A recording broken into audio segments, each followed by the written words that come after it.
What's going on? So I wanted to hop on here really quickly and just share with you some ideas.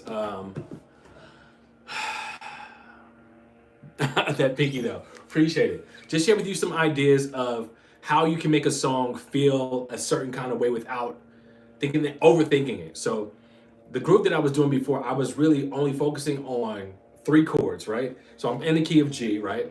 So when I'm always teaching and associating everything with the major key. So it's easier to use the same formula and format that we use every single time that I teach. So I'm in the key of G, however you want to phrase it, which is always going to be R1. So the key of G is R1, is our root.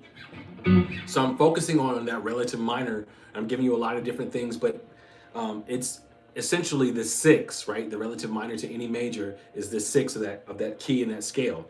So I'm playing off of that E minor, right? And I'm really just using that particular chord to do a lot of my movements. So, and I'm only doing like two strings to really get that movement, to get that sound. Then I'm gonna go to that three, which is that B minor, that four, which is that C major. Or if I did it down here. I encourage you to really start to learn the different positions of where chords are. That's going to give you a lot more depth when you play, so that way you're able to kind of move around. And if that's your thing and you want to make it look like you're doing a whole lot, that gives you the ability to do that. Also, if you want to just work on the different voicing options, that's cool as well. It'll give you an opportunity to really dig deep and really open up and know about different kind of voicing options. So again, I'm trying to establish the groove. I'm trying to establish like that feel. So when you're playing, especially if you're playing with an artist, or if you're just playing by yourself and you have a crowd or whatever the case may be, you want people to feel the vibe of what you're doing. So it's really important for me whenever I'm playing is to really just be mindful of just doing that. And that for me is I got to make sure that you can feel it. So that whole that execution of that, getting that locked in, that precision of that's a little bit of attitude, but just like understanding the nuances of making it feel like something. So you have to be rhythmic. And I'm doing palm muting at the beginning, an arpeggiation with the palm mute. And there's a lot of like ghost note kind of stuff. That little stuff in between, whenever you're playing, that little in between stuff makes the difference. That's what you want to focus on. That's the kind of stuff that's going to set your playing apart whenever you begin to really start digging in and locking in. That ghost note, that rhythmic stuff is going to make that much of a difference. So really focus in on just attacking that. Don't get so caught up into where you just want to play so much and you're trying to like wow everybody. Focus on the basics of really like getting that ghost note rhythmic stuff really down pat. That's going to make a difference. So here we go again.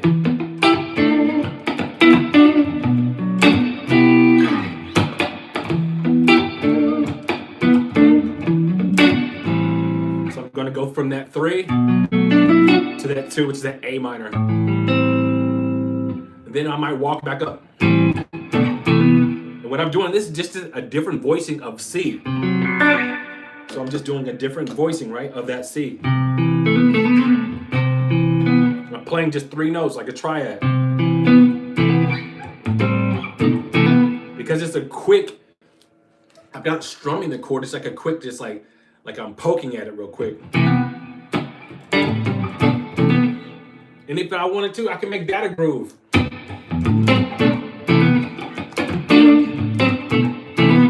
But I digress. Let me get back to the point. The point of it is like you're trying to find that rhythmic sound, that rhythmic feel, how to make a record feel good, how to make a song feel good. And there's various nuances that you can do within that to make it feel like a certain kind of thing. That is like you doing the rhythmic stuff underneath it. We can play these chords all day. Those chords sound great, but how do you make it feel like something? That's what I'm really trying to focus in on, is that whole rhythmic ghost note stuff underneath. So and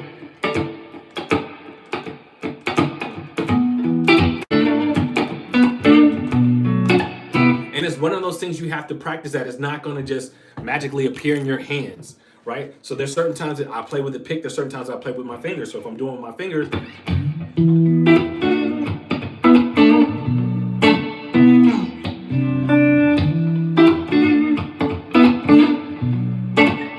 that whole like ghost note, that rhythmic underneath, like if I imagine if a percussionist was playing with me, like having a shaker,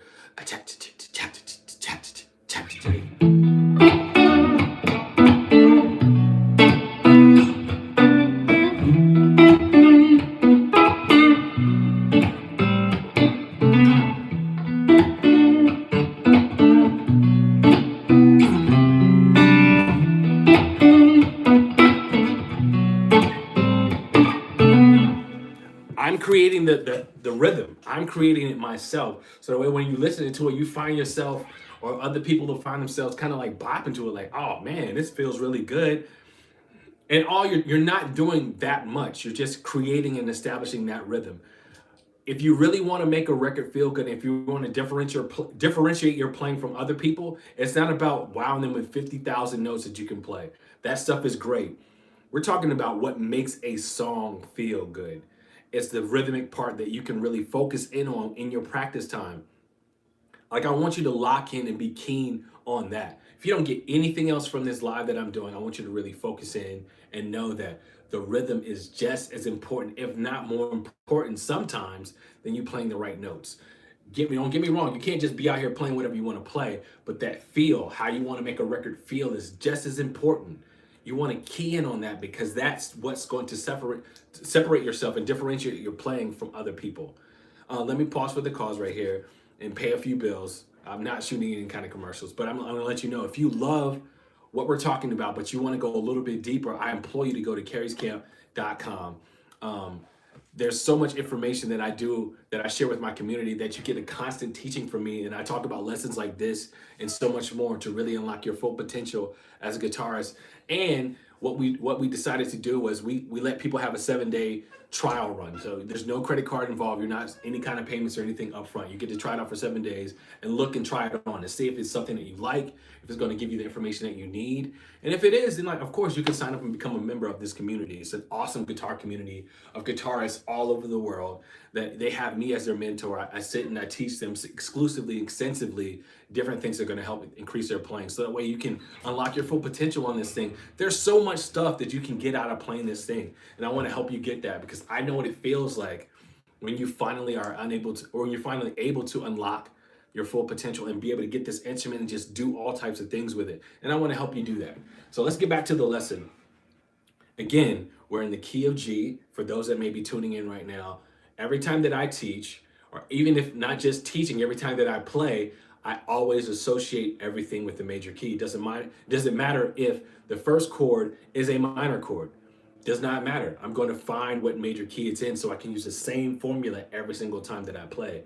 I encourage you to do the same thing. It'll start to make things a lot more simple for you, and you will feel like you're able to really approach guitar in a different way so that you're able to like use your same, for lack of a better word, tricks, if you will, that you use and approach guitar every single time. But the highlight of this live Q&A is to really talk about finding that rhythm, how to use the rhythm, understanding about how we can use our rhythm in order to make our playing differentiate and we can make it sound more substantial. So again, if I go back and look at what I've been reviewing, I'm just playing that E minor, pulling off. I would even encourage you when you're first learning this groove or you're learning how to establish like that rhythm, just practice just those two particular parts.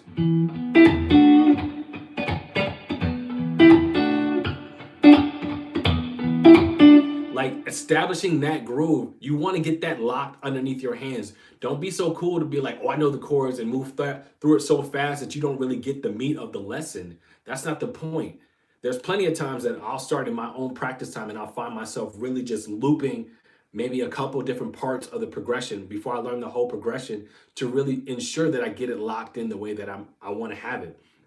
So that way I'm not guessing when it comes time to me play it live. And there is, like I said, the essential part of this lesson is to understand of locking in that rhythmic part. So if you got to just loop this part It's okay.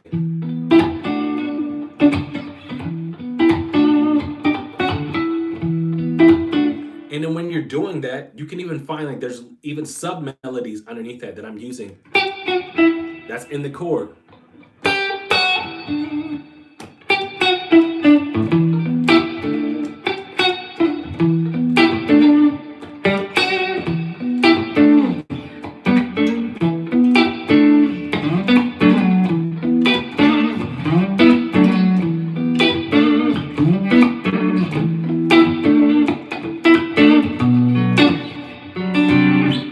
That's why I say it's really important for you to understand where the different positions of chords are on the neck of the guitar. This voicing is so cool to me. It's open versus just doing this. I love this chord voicing too, but if I'm trying to expand what I'm doing and make it sound like it's something that's a little different, enough to where you kind of like, your ears stand up on your head a little bit, that's the importance and the beauty and the freedom of learning where different chords are. So again,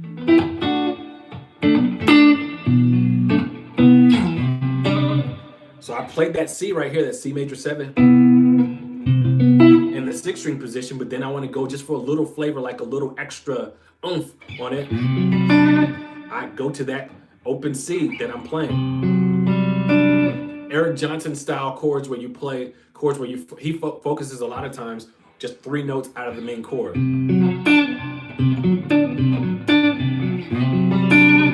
And when I'm playing, I don't have a tremolo bar, but I have a floating bridge, so you'll see me like do this gesture where I'm pressing down just subtly. For those people that want to learn how to play the way that I do with the tremolo bar, of course, go to kerryscamp.com and sign up so you can I can go more extensively in that course. But just if for those that are kind of like trying to figure out like how is he doing it, and I've seen a lot of people that try to do it that press down super hard. Get your bridge and make sure your bridge floats. This is a floating bridge. Go to your guitar text and get a floating bridge. That's going to change how you do it, so you don't have to be so aggressive. It's very subtle. It's one of those light touches, like if you're shaking an old lady's hand, you're not going to shake it so aggressive that you rip her arm off. You're just like, you're going to barely shake it because out of respect. So it's the same thing when you're playing with the tremolo bar. You get it adjusted. It's like a light thing. You don't have to like press so hard that you're just like about to break your strings when you're playing. So let's dive back in.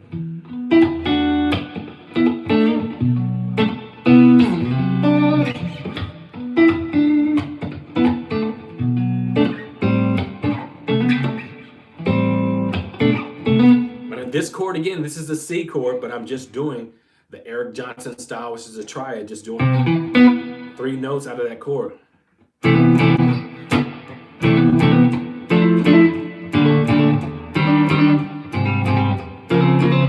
I'm giving you a lot of my practice ideas that I normally do. So if I'm learning a new chord, I'll do an exercise.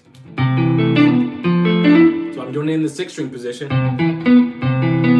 Do that same chord shape, but I'll drop it down to the 5th string position. And I'm going thirds.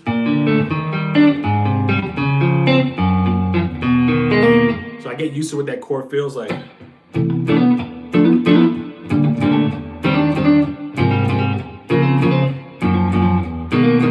And I'll do that as an exercise so that way I find myself kind of remembering that groove. The biggest thing that I've learned a lot of times when I'm going over stuff and I'm learning different things, especially different chord shapes, I create a groove. Understanding and learning that groove helps me to retain it because it's like I'm applying it real time, real life. Let's pause for the cause and let's look at some of these questions that I'm getting. What you guys are thinking that I'm just glossing past what you guys are saying. So let's go back and look at some of these things. Just read some of this amazing stuff.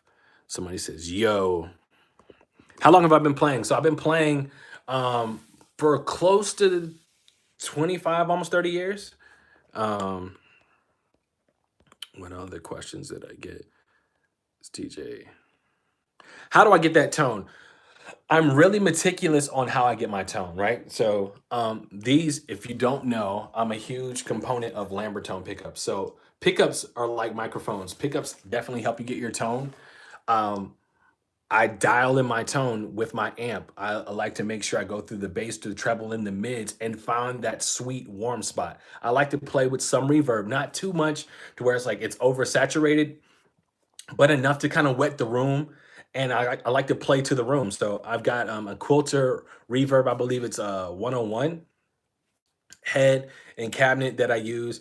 And I'm also right now I'm using the Boss ME80. And in the ME80, I'm able to go in and kind of adjust my sound to make it sound and feel the way that I want to. So that's another way that I focus in on getting my tone. Let's go back. Take a minute to answer some of these questions.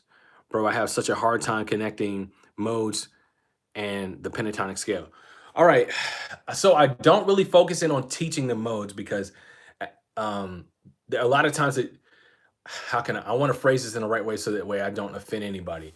For me, I don't like useless things that like kind of take up space that I don't necessarily need in order to play. So I really don't focus in on modes. The pentatonic is something that you use on the sixth or the relative minor of the particular way that the style that I teach.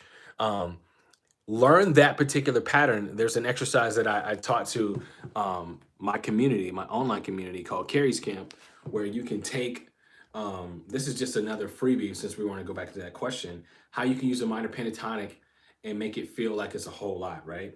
So I'm going to be using the A minor pentatonic. But if I associate it with, again, my formula with the major key, we're in B flat. So I'm going to show you how you can use a minor pentatonic as an exercise to work on how the feel of it to make it feel like something.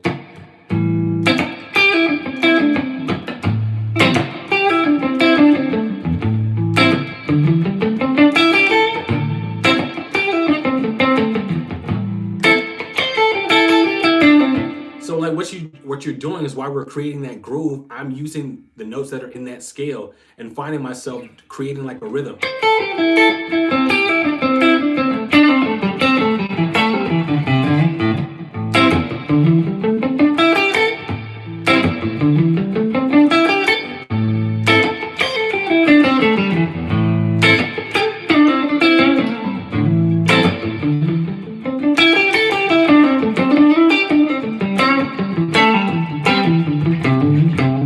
So there's ways that you can do, like I said again, the biggest thing that I always try to do is whenever I'm teaching or I'm learning a new concept is I want to establish a groove with it so I can apply it real time. I cannot stress that enough about when you're learning a new concept, create a groove so that way you can learn to apply it real time, that you can like use it in order to apply it to your playing. That's the best way that I've learned in a very long time since I've been doing this, teaching and playing. All right, let's go back through. That pinky though, appreciate it. How do you decide what chord substitutes to use in a piece? So what I'm going to do when I'm learning substitutes or different kind of things, I want to learn and establish the actual groove first. I want to learn the groove first. A lot of times in my playing, when I'm practicing, I'm trying to come up with different concepts. I've learned that in my practice, I will experiment with certain chords and see if they fit. If they do not fit, I'm not trying it live. So a lot of times it's just me learning the progression for what it is. Once I feel like I have it underneath my hand, then I will decide to stretch out and be like, okay, that works. Let me use it here and there. There are some concepts of when I use diminished chords between the 2 and the 3 that generally work because I've been using it for a very long time, depending on the progression that generally works. So some things are like, they work, some things that don't. So a lot of stuff is trial and error. After you trial and error and you experiment, and you realize that, oh, this works, then you commit it to memory because again, it's shown itself to really work that way. Okay. Let's go back. What's some nice pentatonic licks? I just did an exercise on that. So if you saw that, then you know. If you want to go even deeper, I can't stress enough. Carriescamp.com. Try it out for 7 days. If you like it, it's definitely going to really open up a lot more where we do some pentatonic exercises that really show you some different licks, some different scale exercises that you can do that you can turn into licks. All right, so let's keep looking. Okay, there's some really good questions. I want to make sure I get everything, so I might just take my time. Okay.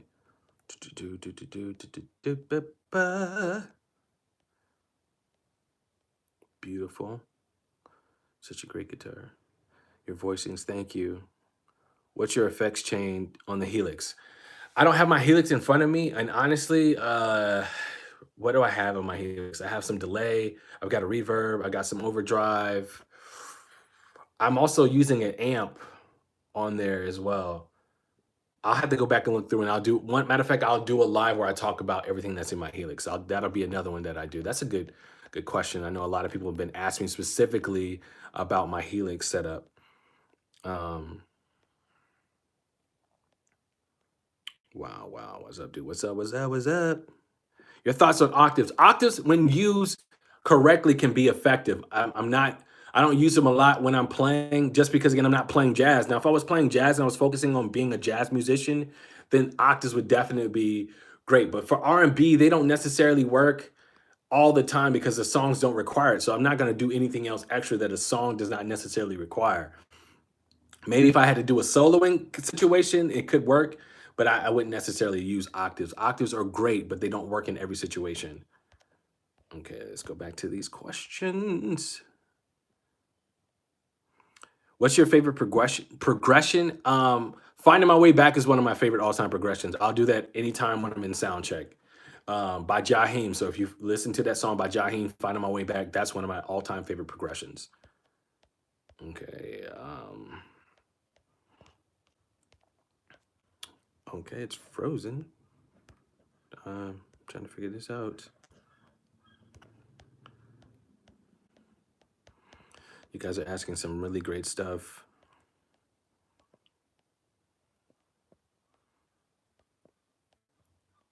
Okay, very nice.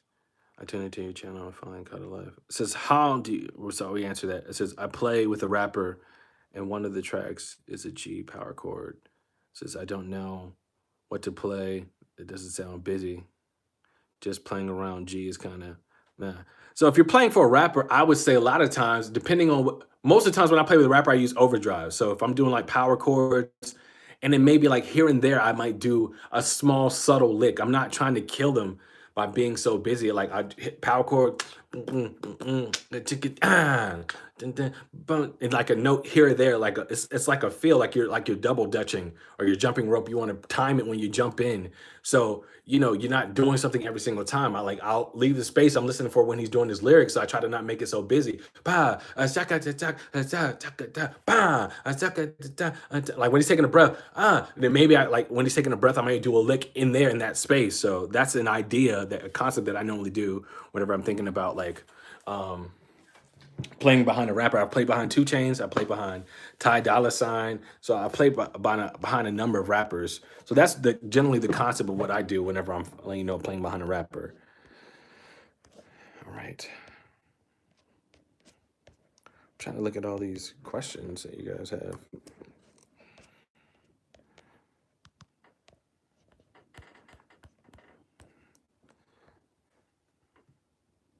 I can't find your video with Marty Schwartz. So for some kind of reason, there was like a glitch in that video. Marty and I are going to get together. We're actually going to do a lesson where I come on and I teach a concept and I teach a lesson. So it's probably going to be coming up, I want to say next month. We're in talks right now, just trying to figure out our schedules to make sure our schedules line up. We can actually go do that. So for those that have been asking and wondering about that live, something happened where just, I don't know, it's like it's mechanical failure. Sometimes these apparatuses do weird things. It is what it is. But we're planning to do something together again in the near future, probably next month. I don't quote me on that, but that's what we're looking to try to do. All right, thanks for all learning community. Do you like to play some metal? It's not my favorite. So I'm not gonna lie to you. Like I don't necessarily like subscribe to playing metal. I have much respect for the people that do play it. It's just not my thing. Um, just like R&B may not be some other people's thing. It is what it is. But I do like rock. I like some rock undertones. I think I surprise a lot of people. The fact that I can play rock and I can play it well because they don't expect it, which is really cool. That's what I like to do. Sometimes I like to be on these certain kind of gigs where people don't expect it, and I kind of blow them away. There's one particular rock band that I play with. It's called Blackwater. I'll sub for Eric Walls. It's a dope band. It's kind of necessarily out of my wheelhouse, but it's still in my wheelhouse. So I like to do it because it stretches me out musically.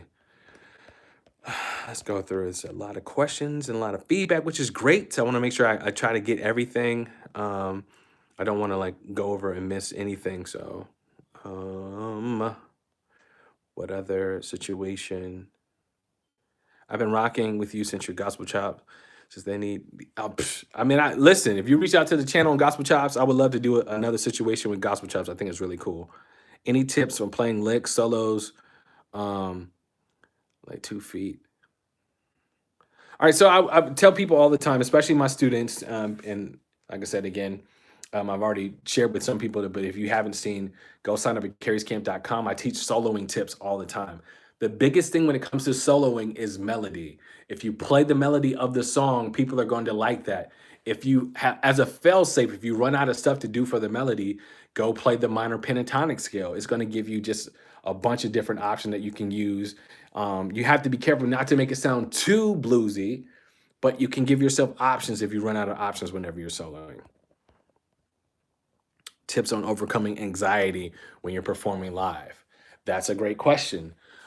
These are the things that I do in order to kind of get over anxiety and nervousness when I first started playing. I'm praying, number one, I'm going to learn the music.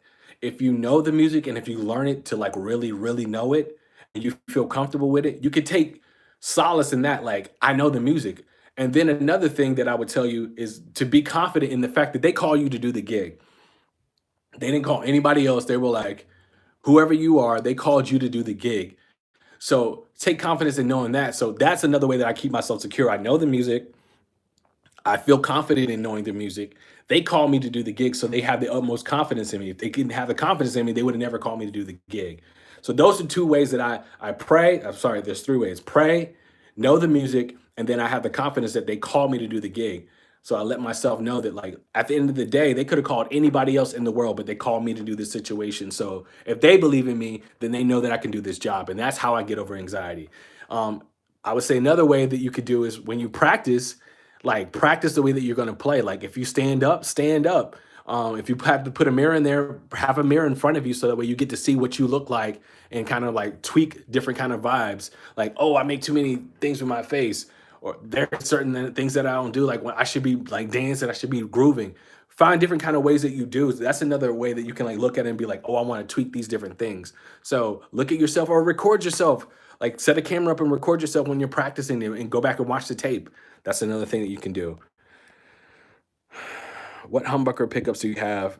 So in this particular guitar right here, I have the Lambertone Crema humbucker, and the single coils are called the triple shots. Let's go back. Do you have trouble putting your R&B style over rock based music? Not at all. Not at all. That's the trick of it. When you're playing rock bass, there's certain way rock based music, there's certain chords that don't fit.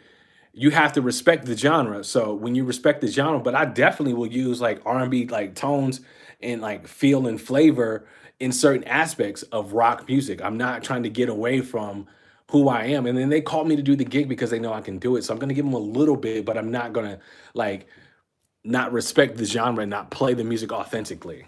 So it's a balance. I know I don't use compression. I used to use compression back in the day, but I don't use compression anymore.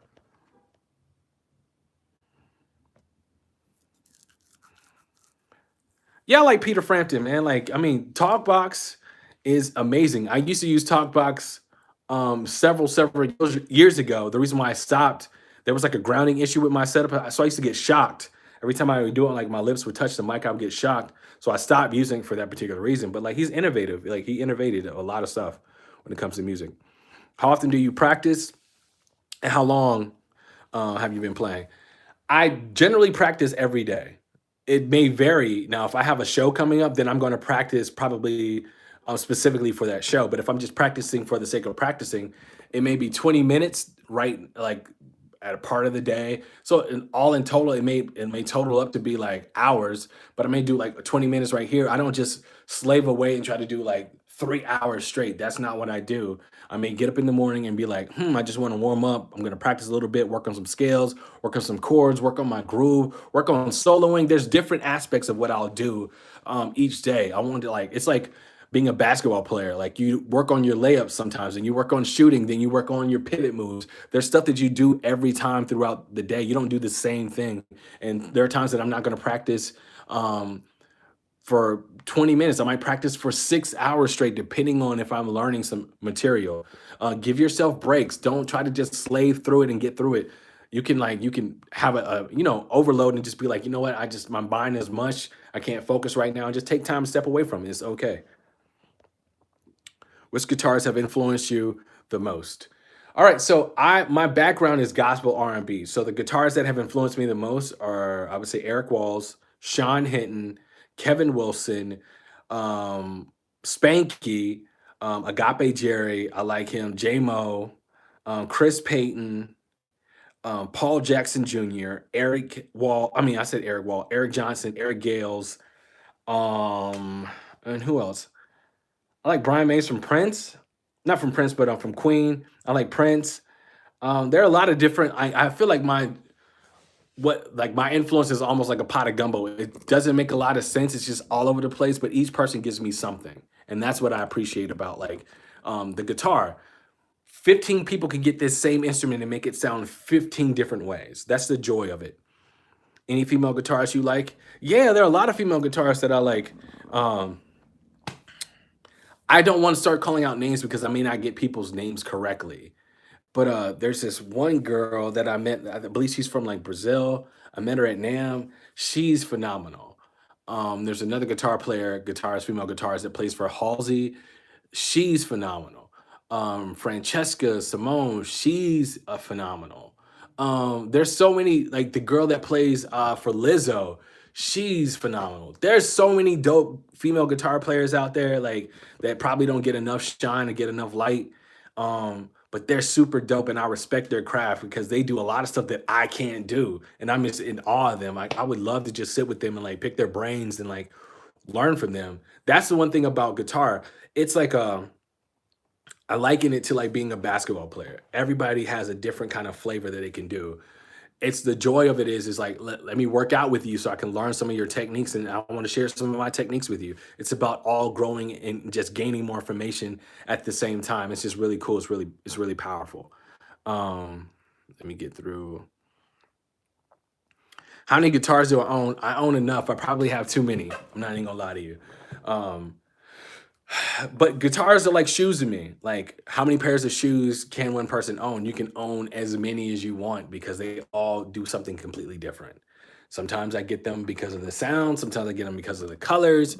At the end of the day, they all got to sound a certain kind of way. I'm not just getting them because of the colors, but they all do something specifically different for what I need to do in my life, either whether it be working that I'm doing, for artists that I'm doing, for recordings that I'm doing, or for lessons that I teach. They all serve a different purpose. So I have a lot. It says, how can I get better in an old school Quartet Drive? Practice. There's no other way to get better than to practice, and then practice effectively. Like really be like, you're having problems, go back and find the area that you're focusing in, and really just dissect it to where you can get it to sound exactly like you want. Don't move past it if you don't have it right. There's no secret magical wand that I can just wave and be like, well, if you drink water, you're going to be able to be a better guitarist. That's just not how it works. You got to put in the time. You got to put in the effort to really be like, let me just focus in and lock in on getting better, specifically on working on this. That's how you do it. There's no magical formula. Okay. What's your favorite key to play in? That's a good question. I teach a lot in the key of C because it's somewhere in the middle of the neck of the guitar. It has the most range and most riff, but I like playing all keys. I'm not afraid or intimidated by any keys. I do like G because I like to use a lot of like country open kind of voicings with that.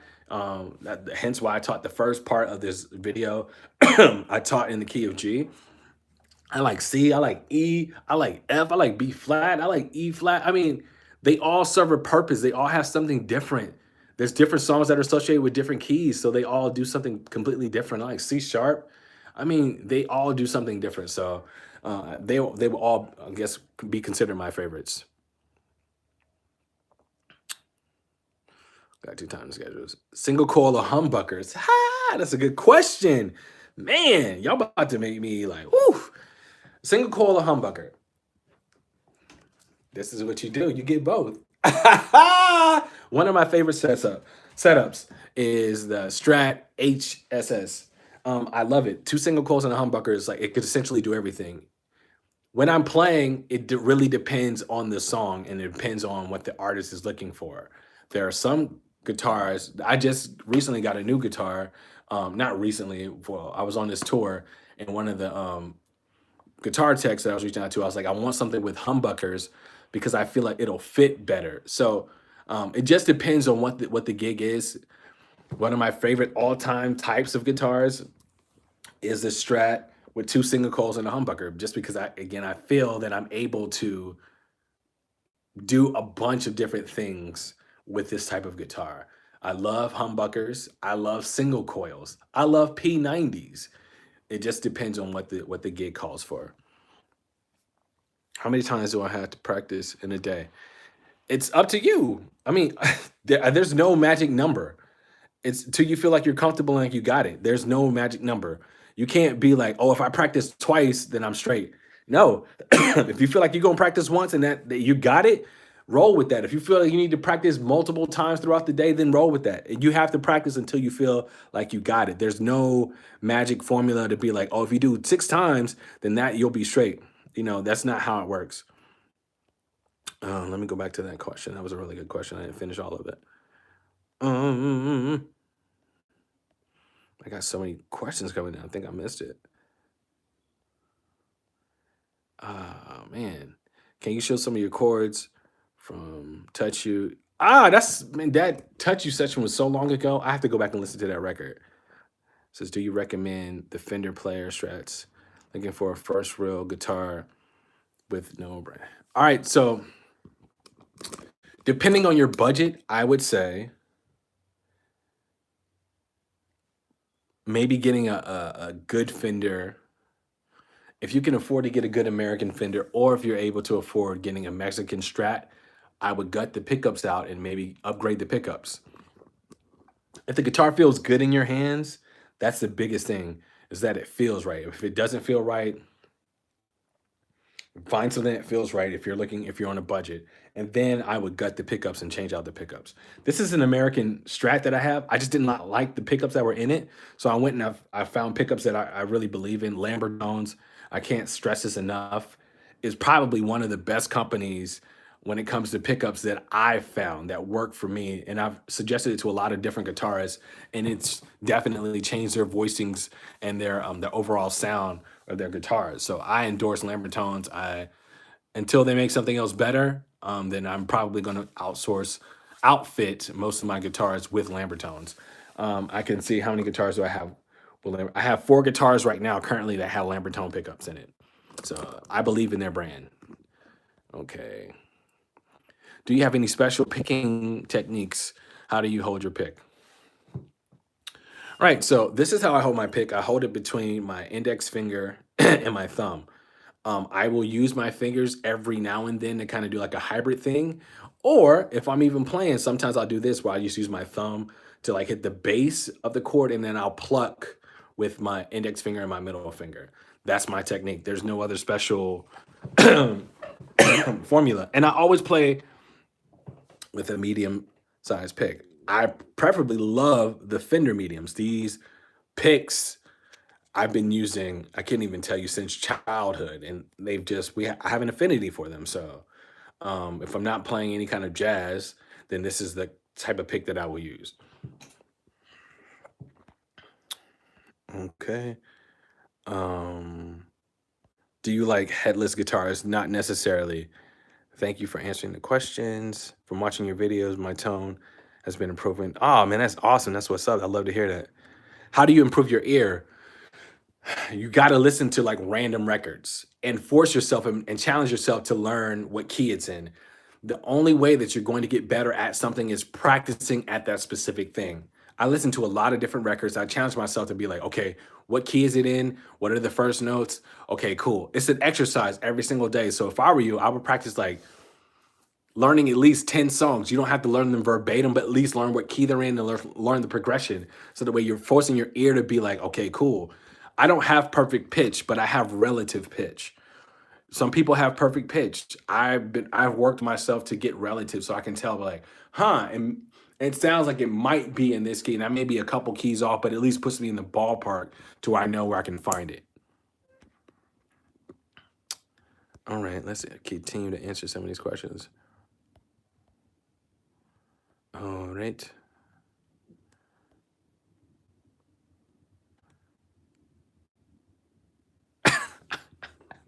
Do I listen and play any blues? War Eagle? Never. It's Roll Tide all day. Yes, I listen and I play blues. I'm not a blues guitarist, but I got enough in my repertoire to where I can fake it. I can give you enough sauce to make you think that I can play blues effectively. And as a guitarist, especially a working guitarist, sometimes that's all you need, right? You just got to be able to like make people think that you can do enough.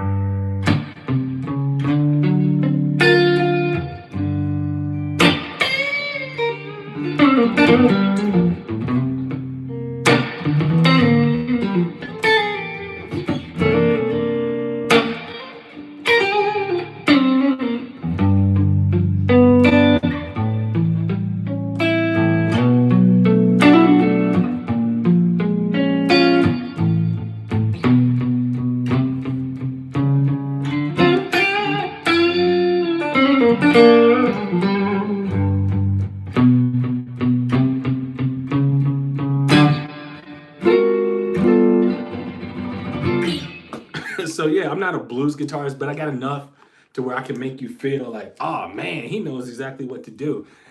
I know the progressions, I know the chords. I don't play blues enough to consider myself to be like a blues player.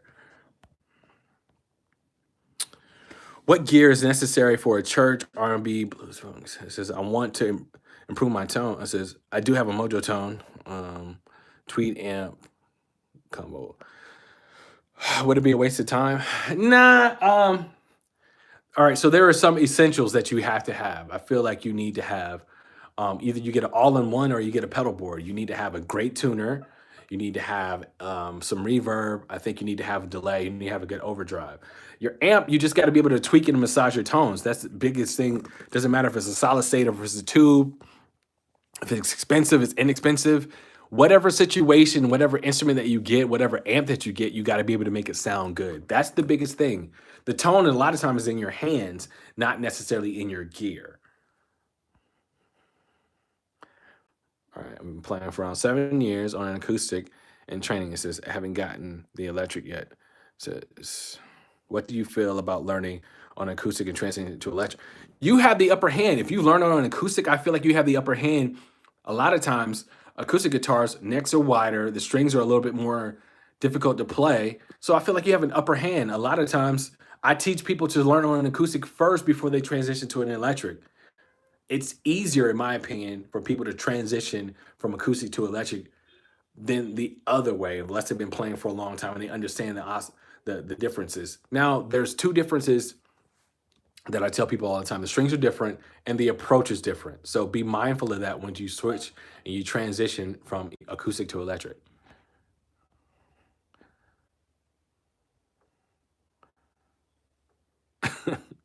Appreciate it, appreciate it. Hello from India, definitely. Diminished slides, please. I like the way to utilize them. If you want to learn about the diminished slides that I normally do, I suggest going to carriescamp.com and signing up for the 7-day free trial. Look at it, and I do extensive lessons on that specifically. So you learn the nuances and the science that I use and I apply to using the diminished chords. Let's see. I got a few more things that I'm going to read. I think I covered this. Essential 3 pedals that I say are tuner, reverb. Well, I'm not 3, so I would say tuner for sure, reverb, delay, and overdrive. A good overdrive pedal. You can't go wrong with that setup. Do you think it's necessary to go to music school? No, I don't think it's necessary to go to music school. Save your money if you don't have to go. The one thing that I would say that music school does, it can do, it can provide you with a lot of knowledge. It's up to you how you apply that knowledge. I didn't necessarily go to school for music. I took lessons, an elective in high school. I took it for 3 years, but my major is in criminal justice. I didn't go to music school in order to learn how to play. I just sat with a lot of cats and perfected my craft and worked on it. It's just like you don't have to go to a sports school to be really good at sports. You just got to spend the time perfecting your craft. All right.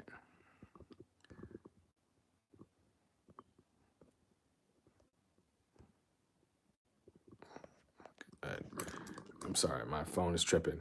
Um,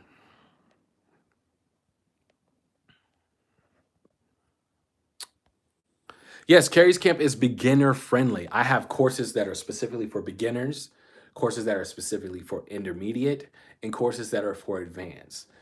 I know that I teach when I'm normally doing my YouTube lessons, probably on an intermediate advanced level, and I've tried to work on giving some beginner stuff, but that's where I walk you through the steps. So if you want to go all the way through the community, you could be a beginner, and by the time that you're done, if you decide to stay with us for the duration, you can be an advanced player. Moonchild, dope. I like Moonchild.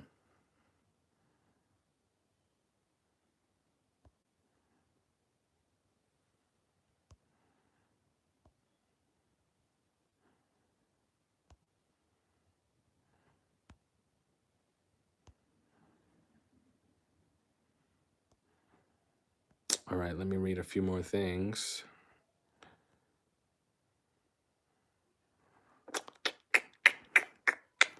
Completely agree.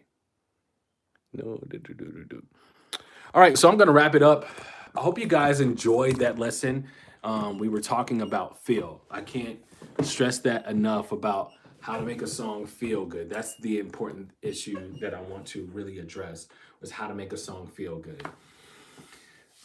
For those that may have just been coming onto this live, I suggest if you want to go even deeper and you want me to be like your mentor to really kind of shape and help you learn how to play guitar as effectively as I do and really unlock your full potential, go to carriescamp.com. It's free for 7 days. You get a chance to walk around, explore, check it out, and make sure it's the right fit for you. If it is, I welcome you to this community. It's a community of guitarists literally all over the world. And it's a great place to learn, to have like the camaraderie with your guitar mates, and it's just an overall like great way to learn and feel comfortable. You're not judged. It's a judgment-free zone, so there's no judgment. I even learn from my students. I don't get everything right. I don't claim to profess I got everything right. What I want to do is just I want to share the knowledge that I do have and give it to you, and then you from that point can take it and cultivate it any other way that you want. If you want to grow in your craft, this is a great place to go. Thank you so much for spending time with me. I know for those that are on the East Coast, Central Standard Time, I know you guys are ahead. Thank you for like, spending some time with me and like, for going whatever it was you were doing, because you could have been doing anything. I thank y'all so much for being a part of what I got going on. I love you guys' support. Thank you so much for your support. You guys are awesome. You're truly amazing. And I hope you have a great day. Stay up. Love, peace, and hair grease. And I'll talk to you guys next time.